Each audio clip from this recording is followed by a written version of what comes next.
Thank you. So we are at the end of the session, and Tim is going to give some closing statements and some housekeeping statements, I understand. Well, a very big thank you to all of our presenters. I think it's gratifying that we have such a spectrum of research and studies moving forwards in HD. So apologies that it was such a rushed session, but we wanted to cram in as many presentations as we could.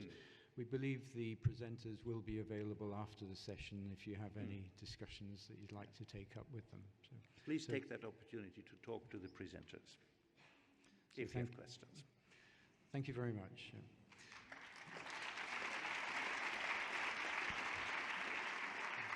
Just a couple of housekeeping comments. So the first one is, before everyone legs it to the door, there is some very exciting late-breaking news about to be announced by Patrick.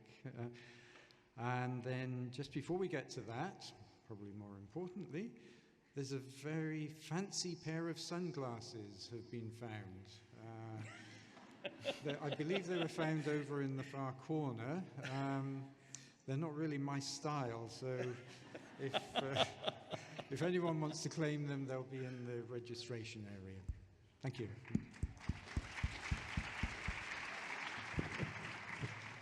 Yeah, thank you, Tim and Bernhard, for chairing the final session.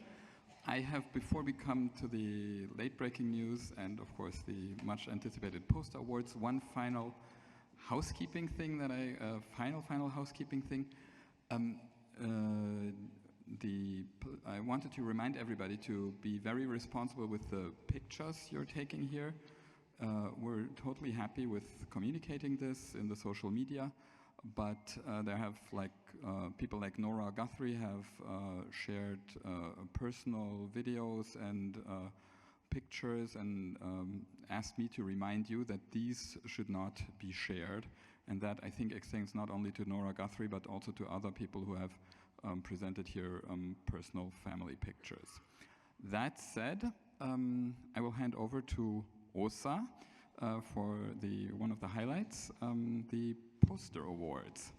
Thank you. And I have the privilege to present here the poster awards that for the first time are given in the honor of Leslie Jones. And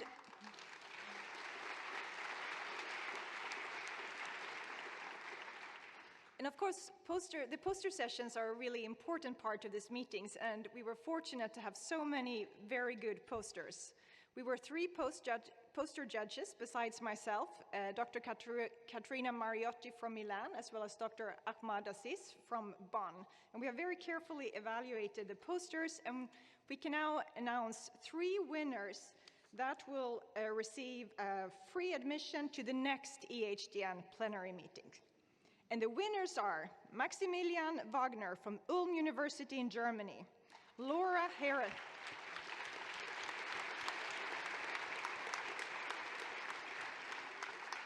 And we would also ask these people to come up and receive their diploma on the stage. Then also Laura Harity from Cardiff University, UK.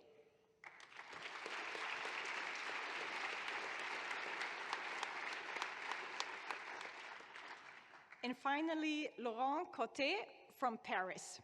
Please come up to the stage.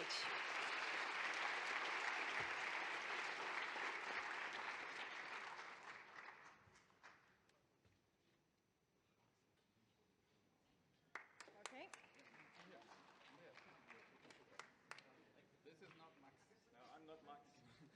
All right. Bring it to him. Max. Yeah. There you go.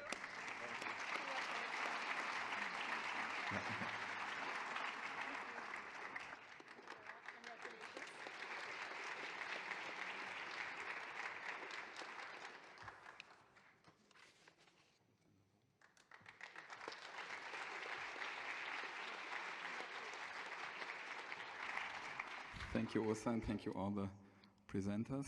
Now there's the famous one more thing. So when Åsa, myself, and the program committee were putting this program together, we always kept a slot, late-breaking news, in there just to be prepared for a pleasant surprise or a last-minute development like last year or last time, the resolution of the structure of the Huntington gene. And so we kept that until 4 weeks ago when the booklet went into print and we were asked, you know, do you want this in there? And then we said, well, no, there's maybe 4 weeks is close enough. There will not be anything late-breaking, but breakthroughs have a tendency of coming unannounced. And so therefore, I want to share with you one development that I think is of interest to the audience here. I have to introduce it with the final scientific slide here of the presentation. It's about the FUS mutation. We've heard about ALS before. Dieter Edbauer gave a great presentation on the C9orf mutation in ALS, but there is another mutation which is ultra rare. It's in part of 0.5% of all ALS cases. Just like Huntington's disease, it is autosomal dominant. Unlike Huntington's, it's usually, or at least often, a de novo mutation, so there's not a family history usually. It's extremely aggressive, so ALS being an aggressive disease to begin with, FUS ALS strikes people very, very early, usually under the age of 40. I don't know if you can see this here. So this is the number, the age distribution in sporadic ALS cases, and the purple one is the people under 40. So there's relatively few. And then in the FUS mutation, it's almost more than almost 2/3 of the people that are under the age of 40. And then there is a special mutation. It's the P525L mutation, which is ultra rare, but which you can see in this plot are these little red bars. And you can see that the FUS mutation people have ALS under the age of 25, sometimes they're as young as 12, 13. And a few weeks, or 2 months ago actually, one of the patients contacted me about another patient in Germany who's not under my care, and I want you to meet her now.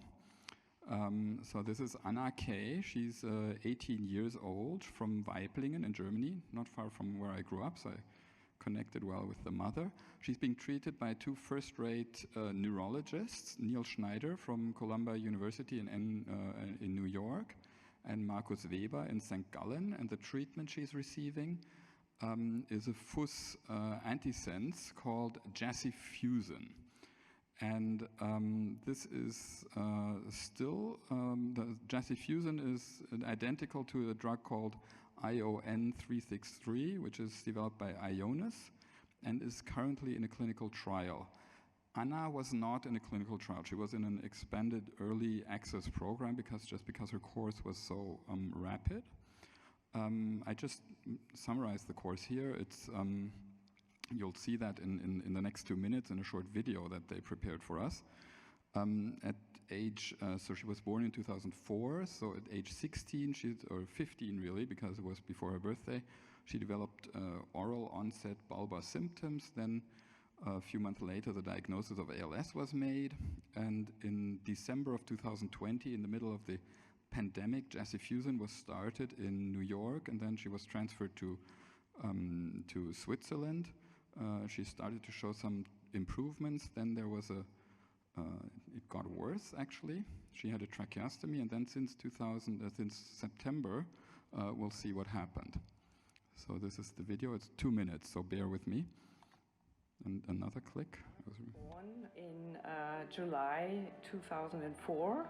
Anna became very athletic. She loved skiing, she loved playing tennis. In February 2020 we went skiing. She had a lot of fun skiing and we didn't notice anything. Until the end of May 2020, she got weaker and weaker. She couldn't hold up her head anymore. She couldn't walk long distances anymore. She couldn't swallow anymore. Only at the moment that these genetic findings were explained to us, that it was a shock that it was ALS. The whole world stood still. In Germany, all the ALS doctors, they just said, no way of curing this disease, no hope. We talked to Dr. Schneider and he told us at once that this form of ALS is very aggressive. 16-year-olds don't get ALS. They're not supposed to have this disease. July 2021, we noticed at home, we noticed some progress, like it was easier for her to climb upstairs. Anna's situation is complicated. She had an event, an acute event, where her airway was blocked, she developed pneumonia, so she had an acute illness. So she lost a lot of ground while she was in the hospital. I've seen enough of these P525L, kids. They don't get better, right? There's no reason or no other way to explain, her situation other than we may be doing something good here. Now you look at her and, she has extraordinary head control. She stood from a seated position on the floor with minimal help. She maintained her head position. She walks upstairs with. She walks around with her ventilator. I mean, it's really unmistakable improvement, and that's really lovely to see. It was a miracle for us as well. The big hope we have now is that it works, that she can have a happy life. Okay. So now I think it's time for a little update. So 2 months ago we got sent this video. Now she's really walking a lot better. The arms are still flail. And her mother, Sonia, kindly agreed to be on a Zoom call. We'll see if this works. So we'll find out how she's doing right now. What's up? Hello, Sonia, can you hear me? I saw her on WhatsApp, so she must. Hi, Sonia. Oh, Anna. Wonderful. Can you hear me? Can you see us? Yeah, Anna's also with us. Yeah, I can see you, Patrick. Excellent. So first of all, thank you very much for being available to us. So we're here. We're about several hundred of Huntington's disease specialists and community members, families. And I wanted to ask 2 things, really. How are you doing, and how is Anja doing at the moment? So, hi to all of you. And Anna's doing really well. I mean, next week she's going to have a tracheostoma to be able to train to speak again. So we're quite excited. So for today, I have to talk. For her sake, but yeah, she's getting really better and better and better, slowly but steady. Is she still on the ventilator? I can see that she has a tracheostomy, or no, she's saying no. She says no. Okay. No. Apologies. Throughout the day, she manages. Most of the time, she manages without the ventilator. Yeah. Mm-hmm. But speaking is still not possible, right, Anna? Otherwise, we would let you talk. But no. Now I have at the moment she is over phone. Yeah. Okay. So and one question I have is that's because it's very important for us, because we also treat people with antisense oligonucleotides. There are setbacks all the time. Did you see this coming? If we think back, she got treated many months before there was any chance, or any change, sorry. I mean, there are 2 answers. One is Anna's answer. She would say she always saw this coming. She was always determined that JC Fusion would help her, and she always believed in it. But actually, as it was said in the film, after her first dose in December 2020, we saw that this very aggressive, very rapid progression of the disease slowed down, but it didn't stop. So we had like 7-8 months where we saw her slowly degenerating and losing some more functions till this crisis, till this pneumonia, when she really, really went into artificial coma, and after that she was, for maybe 2-3 weeks, she was in a complete locked-in syndrome. But then, after 2-3 weeks, she started moving again. Her fingers were able to type on her phone again, and she was slowly, but steady recovering. Yeah, but what is important for us to say is it takes a whole village. Yeah, we have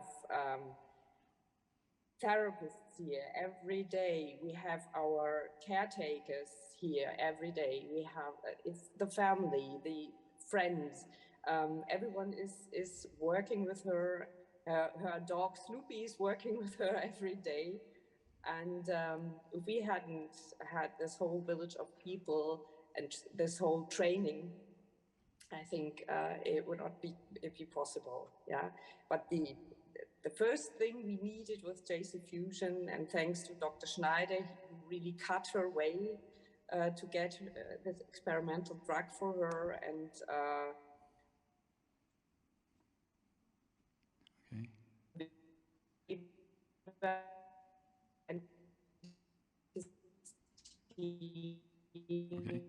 Dr. Schneider family.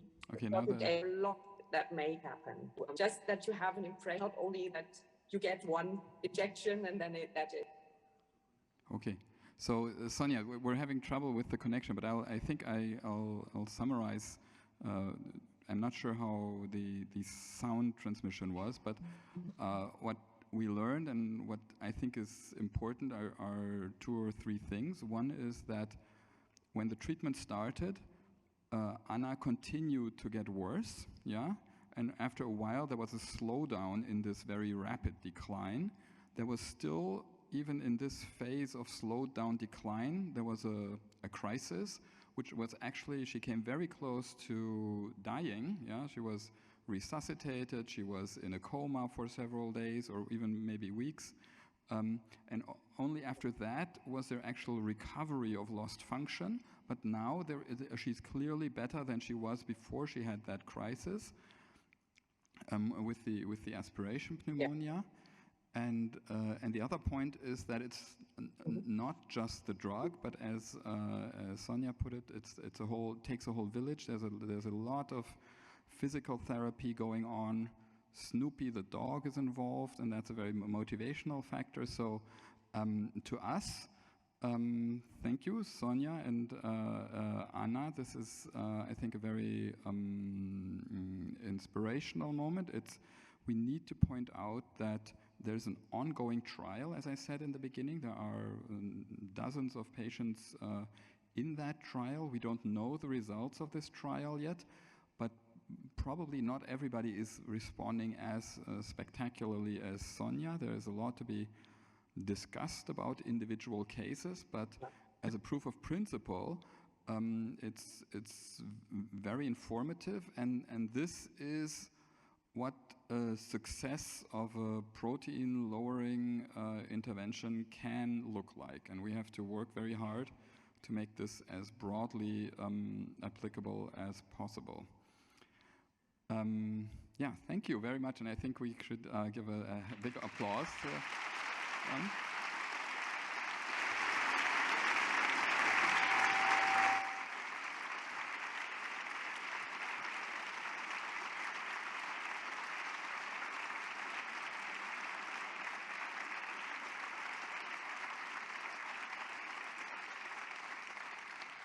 And so I'll release you into your Weiblingen Sunday soon to do all your exercises and continue the hard work.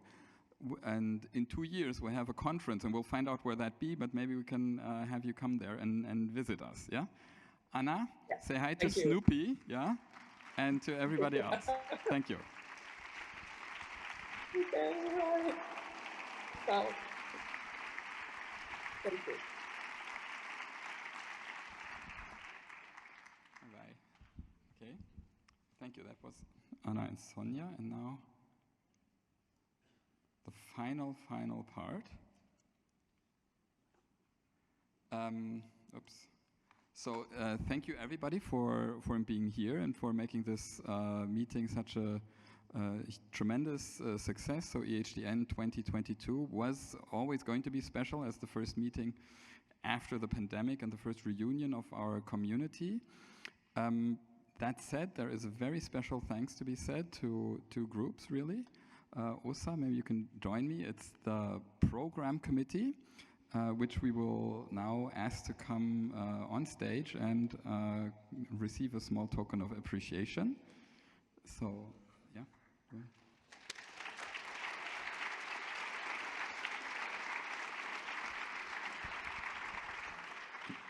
Yeah, so we'd like to thank the fantastic members of the program committee. It was a pleasure working with you. And so please come up to the stage and receive a small token of appreciation. Maggie Figil, Antonio Fontana, Flaviano Giorgini, Hoa Naigen, Alspeta Mulbeck, Georgios Papantonio, and Chiara Sucato.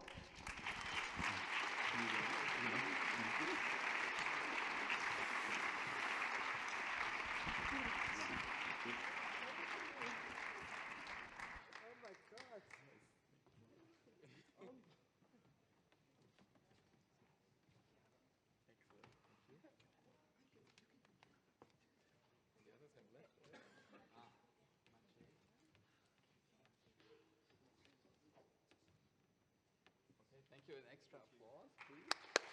Also, do you want to stand there for a picture?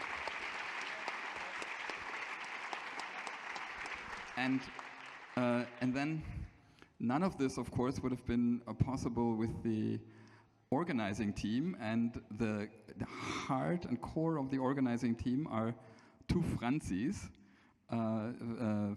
Franziska Steck, who over years prepared this. So Franzi, please come up on board. She was the one who fixed everything. This is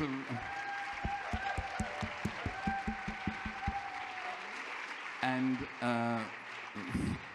Franziska Beversdorf, who we call Frankie, just because there are too many Franzis here, who joined at last minute the team and helped us incredibly.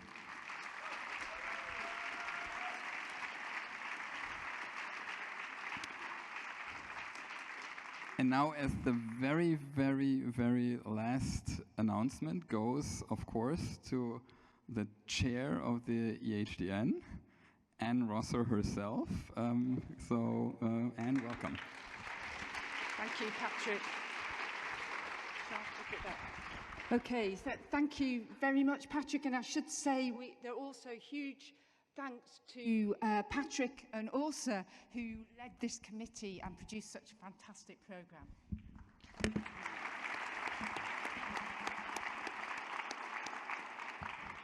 So this has been a really wonderful meeting, and it's been so exciting to see the progress that's been made in the science, in the clinical sector, and our thinking about how to translate these therapies that's really progressed over the last few years. The quality of the presentations has been really amazing, and I've been completely blown away by the quality of the young investigators and students. I don't know how they got so good at presenting during the pandemic, but it's been really, really astounding.